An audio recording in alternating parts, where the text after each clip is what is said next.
Koaile Monaheng is a political strategist at Greenpeace. He joins us now from the site of COP30 in Belém. Really good to have you with us, Koaile. Firstly, how significant is it that Brazil seems to have failed to secure an early COP30 deal? What does it reveal about the level of global commitment to implementing effective climate strategies?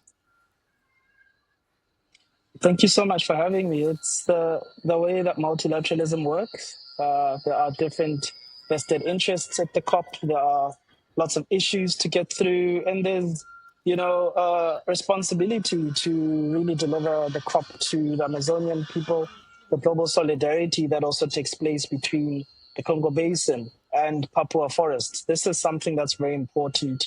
There are lots of issues on the table, from transition away from fossil fuels to ending deforestation to ensuring that we keep momentum of 1.5 alive. It all must be at the core of this COP. From Greenpeace's perspective, what are the main obstacles preventing countries from agreeing on a concrete roadmap for phasing out fossil fuels? There's been an emerging conversation. There's been an emerging conversation around different mechanisms.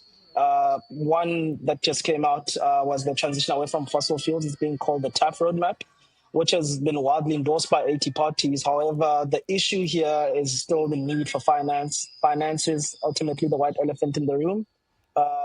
This is the hangover from Baku. The NCQG negotiations in Baku are very much prevalent here. And a COP in Brazil would like to see an outcome on adaptation finance. This is the priority for the developing countries. It is a deal that needs to come out of this COP with an emphasis on the quality of that finance to be grant-based and as well as predictable. So these are two emerging issues, and perhaps to come back on the symbolism of being in the Amazon, symbolism of being in this COP.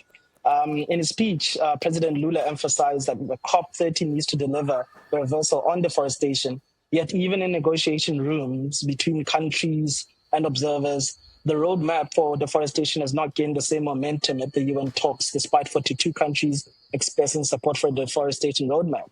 So we're eager in the next few hours to see a deal that reflects key three principles of action, justice, and hope.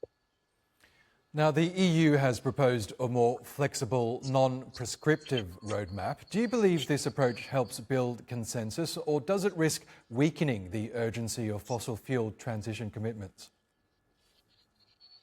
Well, there are various, vested interests on the table. It's very important that we center ourselves on where we are and the importance of this moment. And as I'm saying, we need to ensure that there are roadmaps from action plans to overcoming fossil fuels, to eliminating deforestation, and to delivering credible climate finance.